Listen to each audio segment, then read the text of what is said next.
Samsung এর নতুন phone market চলে আসছে, স্যামসাং গ্যালাক্সি M35। সো আপনারা কম দামে যারা ভালো ক্যামেরা চান তারা অবশ্যই নাড়াচাড়া দিয়ে বসুন। মানে আপনারা এক কথায় বলতে পারেন যে 30,000 টাকার ফোন 23,000 টাকায় পেয়ে যাচ্ছেন। সো এই ফোনটিতে আমরা যেমন অনেকগুলো ভালো দিক পেয়েছি, তেমনি কিন্তু কিছু খারাপ দিকও পেয়েছি। সো আজকের ভিডিওটি সম্পূর্ণ দেখে আপনি সিদ্ধান্ত নেবেন যে এই ফোনটি আপনার জন্য কেনা বেস্ট হবে কি হবে না, কেনা উচিত কি উচিত না। যা যাক মেইন ভিডিও। ফোনটি দেখতে তেমন একটি ভালো না, বিশেষ করে আমার কাছে তেমন একটি ভালো লাগেনি। আপনাদের কাছে কেমন লাগছে জানি না, তবে কমেন্টে জানিয়ে যাবেন, তাহলে জানতে পারবো। এবং রিয়ার প্যানেলে এক ধরনের টেক্সচার ব্যবহার করেছে, যার কারণে হ্যান্ডফিলটা মোটামুটি ভালো পাবেন। এবং সাইডে সাজিয়ে রেখেছে 3টি ক্যামেরা। বডি ফ্রেমটা বেশ মোটা, কারণ 6000 mAh এর ব্যাটারি রয়েছে, একটু মোটা সোটা তো হবেই, মানে কিছু পেতে হলে কিছু তো ছাড় দিতেই হবে। বাট হেডফোন যা কিন্তু নেই, এটাও ছাড় দিতে হবে, অবশ্যই কম্প্রোমাইজ করতে হবে। এবং রিয়ার প্যানেলে কোনো প্রকার কোনো প্রোটেকশনের ব্যবহার করা হয়নি, এখানে একটু প্রোটেকশন দেওয়া উচিত ছিল, তাহলে ভালো হতো আর কি, একটু সেফটি মনে হতো। এবং ফ্রন্টের ডিসপ্লেতে ব্যবহার করেছে কর্নিং গরিলা গ্লাস ভিক্টাস 2+ এর প্রোটেকশন। ফোনটির বডি ফ্রেম এবং রিয়ার প্যানেল দুটোই কিন্তু প্লাস্টিকের তৈরি, দু জায়গায় প্লাস্টিক ব্যবহার করেছে। ডিসপ্লে সেকশন রয়েছে 6.6 ইঞ্চির ফুল এইচডি প্লাসের একটি অ্যামোলেড প্যানেলের ডিসপ্লে। সাথে রয়েছে 120 Hz রিফ্রেশ রেট এবং পিক ব্রাইটনেস হিসেবে রয়েছে 1000 নিটস পিক ব্রাইটনেস। তবে 1000 নিটস পিক ব্রাইটনেস বর্তমানে একটু কমই মনে হয়, আসলে কিন্তু কম না, মোটামুটি ভালোই।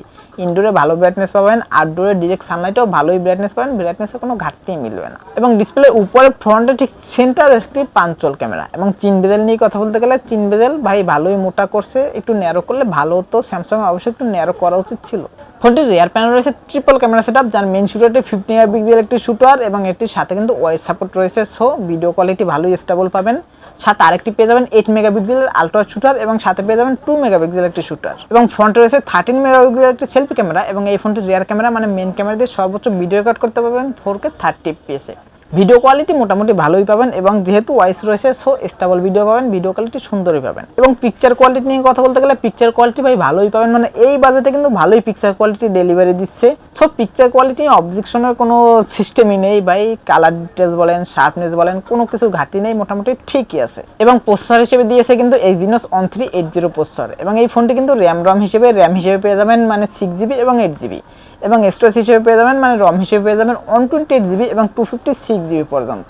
এবং দুটি ভেরিয়েন্টেরই র্যাম টাইপ হিসেবে পেয়ে যাবেন LPDDR4X এবং অপারেটিং সিস্টেম হিসেবে পেয়ে যাবেন কিন্তু Android 14 এবং ইউআই হিসেবে পেয়ে যাবেন স্যামসাং এর একদম নিজস্ব ইউআই মানে One UI 6.1। এবং এটিতে কিন্তু 4 বছরের মেজর আপডেট পেয়ে যাবেন এবং 5 বছরের সিকিউরিটি আপডেট পেয়ে যাবেন।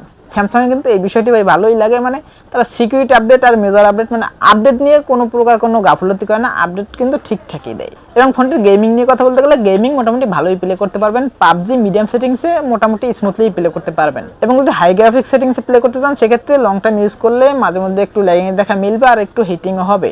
এবং ফ্রি ফায়ার বলেন, অ্যাসফাইট বলেন, অ্যাসপা9 বলেন, আদার যে গেমগুলো এগুলো একদম স্মুথলি প্লে করতে পারবেন, কোনো প্রকার কোনো ল্যাগিং জনিত মিলবে না। এবং এই ফোনটির ব্যাটারি সেকশন রয়েছে 6000 mAh একটি ব্যাটারি, পারফরমেন্স তো ভালো পাবেনই, চার্জ ব্যাকআপও ভালো পাবেন। এবং সাথে কিন্তু ভাই 25 ওয়াটের একটি ফাস্ট চার্জার সাপোর্ট করবে, বাট বক্সে কিন্তু কোনো চার্জার থাকছে না, চার্জারটা অবশ্যই কিনে নিতে হবে। এবং এই ব্যাটারিটিকে ফুল চার্জ করে নর্মালি ইউজ করেন সেক্ষেত্রে 1.5 দিনের একটু বেশি ব্যাকআপ অনায়াসে পেয়ে যাবেন। এবং যদি হেভি ইউজ করেন মানে একটানা গেম প্লে করেন অথবা একটানা মুভি দেখেন সেক্ষেত্রে 8 ঘন্টার মতো ব্যাকআপ অনায়াসে পেয়ে যাবেন। ফোনটির ভালো দিক এবং খারাপ দিক নিয়ে কথা বলতে গেলে সবার প্রথমে যদি ভালো দিক নিয়ে কথা বলি তাহলে সবার প্রথমেই আসে ভাই এই ফোনটির ক্যামেরা কিন্তু খুবই দুর্দান্ত। মানে ওই যে প্রথমেই বললাম যে 30,000 টাকার ফোন কিন্তু 23,000 টাকায় পেয়ে যাচ্ছেন। সো ক্যামেরা কোয়ালিটি নিয়ে মানে কোনো প্রকার কোনো অবজেকশনের কোনো অপশন নেই। এবং গেমিংও মোটামুটি ভালোই পাবেন, ইউআই কিন্তু খুবই সুন্দর স্মুথ আছে, মানে কিছু অপ্রয়োজনীয় অ্যাপস আছে এগুলো যে কোনো ইউআইটি থাকে আনইনস্টল করে দিলে ঠিক হয়ে যাবে, ক্লিন হয়ে যাবে। এবং খারাপ দিক নিয়ে কথা বলতে গেলে সবার প্রথমে আসে ভাই ফোনটির ডিজাইন। অ্যাকচুয়ালি আমার কাছে এই ডিজাইনটি পছন্দ হয়নি, আপনার কাছে কেমন কি লাগছে জানি না। এবং এই ফোনটির রিয়ার প্যানেলে কোনো প্রকার কোনো প্রোটেকশন দেয়নি, একটি প্রোটেকশন দিলে অবশ্যই ভালো হতো। সো আজকে ভিডিও এই পর্যন্তই, দেখাবেন নেক্সট কোনো ভিডিওতে।